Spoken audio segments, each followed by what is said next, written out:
तो पिछले एपिसोड में आपने देखा था कि सुनील घर वापस आ गया था। उसके ऊपर बहुत सारा कर्जा था, इसलिए वह कहीं गायब हो गया था। वहीं हेमा का मिसकैरेज हो गया था और एपिसोड के अंत में आपने देखा कि वैजयंती को दवाइयों से भरा एक बैग मिला था। तो आखिर ये किसका बैग था? आइए देखते हैं आगे। तो वैजयंती बेवजह ही अपनी को न जाने क्या क्या सुनाना शुरू कर देती है।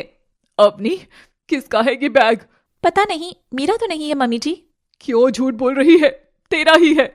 मम्मी जी कहा ना मेरा नहीं है। वैजयंती बहुत गुस्से में अपनी को काफी कुछ गलत सुना देती है, इसलिए अपनी को भी गुस्सा आ जाता है क्योंकि उसकी कोई भी गलती नहीं थी, लेकिन फिर भी वो चुपचाप सुनती रहती है। मम्मी जी मैं फिर से कह रही हूँ ये बैग मेरा नहीं है। मैंने इस बैग को कभी देखा तक भी नहीं है। माँ जी, देवरानी जी बार बार कह रही हैं ये बैग उनका नहीं है तो उनका नहीं होगा ना। हाँ, आप समझाइए ना सासू माँ को। हाँ हाँ, दोनों ही एक जैसी हो और मुझे समझाने चली हो। हाँ माँ, दोनों बहुएं एकजुट हो गई हैं। ये दोनों तो तुम्हें ही घर से बाहर निकाल देंगी और फिर बाद में मुझे भी। उन सब का शोर सुनकर आनंद भी वहां आ जाता है। मैंने सोचा था कि हर घर में लड़ाई झगड़े तो होते ही रहते हैं, लेकिन मैं देख रहा हूँ कि ये लड़ाई झगड़े तो रुकने का नाम ही नहीं ले रहे हैं। आ गए आप फिर से अपनी बहू की साइड लेने के लिए? हाँ आइए आइए। मैं साइड नहीं ले रहा हूँ वैजयंती, मैं तुम दोनों को समझाने की कोशिश कर रहा हूँ कि हमारे इस प्यारे से परिवार को मत उजाड़ो। वाह, क्या दिन देखने पड़ रहे हैं। पहले तो आपने कभी भी मुझसे इस तरीके से बात नहीं की थी, लेकिन आज देखो इन दो नई लड़कियों की वजह से मुझे इतना सुना रहे हो। ये तुम कैसी बातें कर रही हो वैजयंती? ये तुम्हारी बहुएं हैं। क्या तुम नहीं चाहती कि तुम्हें जीवन भर अपनी बहुओं का सुख मिले? बस करिए, मुझे आपसे ये उम्मीद नहीं थी। मुझे लगा था कि आप मेरा साथ देंगे। मैं हमेशा तुम्हारे साथ था और हूँ। नहीं नहीं, रहने दो। अगर आप मेरे साथ होते तो ऐसी बात ना करते।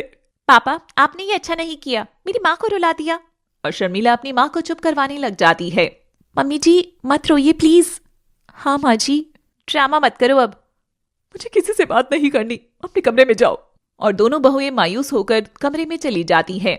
खैर, इस बात को कुछ घंटे हो चुके हैं और शाम के 4 बज चुके हैं। तो शर्मिला घड़ी देखती है और 4 बजे बाहर निकल जाती है। ऑटो में बैठकर वो किसी को कॉल करती है। आकाश, तुम वहां पहुंच गए हो ना? हाँ शर्मिला, पहुंच गया हूँ, तुम जल्दी से पहुंचो। बस मैं भी आ रही हूँ। तो हमें यहाँ पता चलता है कि शर्मिला का आकाश के साथ अफेयर चल रहा है। आकाश लंबा गोरा और काफी हैंडसम है। शर्मिला को तो आकाश से पहली नजर में ही प्यार हो गया था। खैर, थोड़ी देर में शर्मिला उसके पास पहुंच जाती है। Oh, I missed you baby. Miss you too baby. चलो ज्वेलरी शॉप पर चलते हैं। और इसके बाद दोनों पास की एक ज्वेलरी शॉप पर जाते हैं। शर्मिला अपने बैग से एक डायमंड रिंग निकालती है और वहां के एक एम्प्लॉय को दे देती है। ये लीजिए, बताइए कितना मिलेगा इसका? ये अंगूठी तो बहुत ही प्यारी है, काश तुम्हें इसे बेचना ना पड़ता। ये तुम्हारे हाथों में बहुत अच्छी लगती है। हाँ आकाश, वो तो है, लेकिन क्या कर सकते हैं, अभी मुझे पैसों की बहुत जरूरत है। I know.